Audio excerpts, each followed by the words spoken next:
Ассаламу алейкум туғандар, қандайсыздар? Назарыңыздарда қайырдан эле базар жоқ каналы. Бүгін 21 август 2023 жыл мен Бишкек шаарынын түштүк батышы Ак-Ордо 3 конушунда жүрөм туғандар. Ошол жактан бир сатылуучу үй бар экен, ошол үй жөнүндө сиздерге маалымат берейин деген биринчи болуп баруу жолун түшүндүрөйүн. Азыр мен турган жер Элмирбек Иманалиев жана Жашмуун көчөсүнүн кесишинде турам. Ошол жерден сиздер чыгышты карай бир аз жүрөсүздөр, оң тарапта сатылуучу үйүбүз жайгашкан. Кызыл китеби бар туғандар, видеонун башында айтып кетейин. Анан бул жерден шаардын буруш-бурушуна жүргөн маршрутка жана автобустар бар экен. Үйдүн ары жагынан, аркы көчөдөн болсо 185 маршрутка менен Дордой базары тарапка түз бара аласыздар. Шаарды аралап Дордой базарына барат туғандар. Бул жактан да шаардын көптөгөн бурчуна автобус маршруттарына бара аласыздар. Эми барып калган маалымат үйгө жетип берейин. Сиздер лайктан басып, өзүңүздөр комментарийга жазып, жана күн сайын үйлөр, участоктарды көргүңүздөр келсе, подписаться баскычын басып кетиңиздер.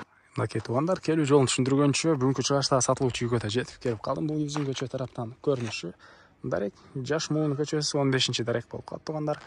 Жерден 4 сотук, узун туурасы 20га 20 экен участоктун. Батыш чек арасыныкей бул жерден башталат, чыгыш чек арасы бул кошунан үйүнө чейин. Так, мынакей бул жерде жаңы эле салынган, кирпичтен болгон, мансардка расчетталган үйүбүз. Стенасы кирпич, сейсмопоястар, колонналар коюлуптур, сейсмопоястар, арматуралар чыгарылган.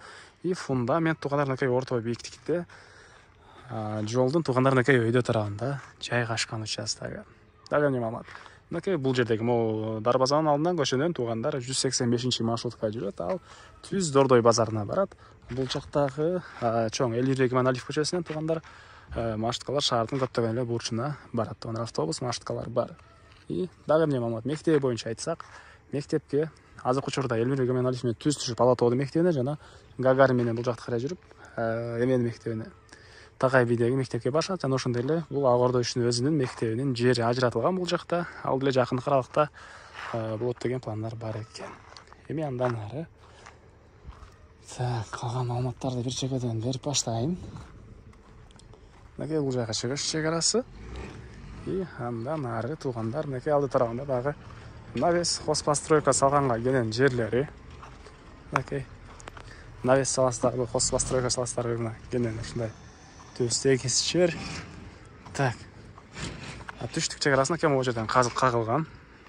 Ошол жерден түзүнөн мындайдан 4 бурчтуу болгон, 20га 20 болгон 4 сотук жер участогу үйүбүздүн батыш тарабынан көрүнүшү. Бул жагы мынакей түштүк тарабынан көрүнүшү үйүбүздүн туғандар. Үй узун туурасы 12ге 8 экен.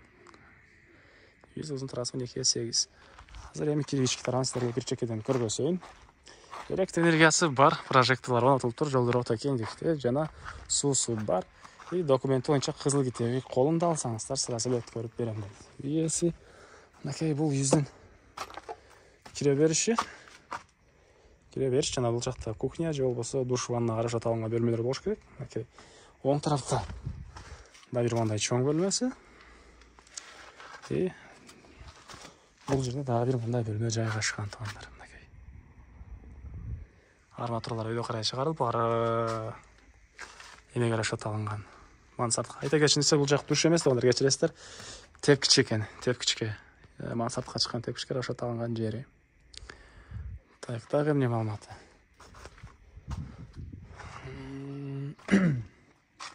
Толук бут эле күрөрдүн маалыматы ушул эле бат эле өтүп калат туғандар. Так, бул үйүбүздүн баасы $36,000 сурап атыптыр. Анан дагы сүйлөшүү болот дейт үй ээлери. Ээсинин номеринен экранга эсител деп калтырам. Сону сүйлөшүп көрүңүздөр, сүйлөшүү болот. И достор менен, группалар менен бул видеону сиздер бөлүшсөңүздөр, мага бул үй ээсине чоң жардам берген болосуздар. Анда мен сиздерден коштошом туғандар. Кийинки чыгышка чейин саламатта калыңыздар.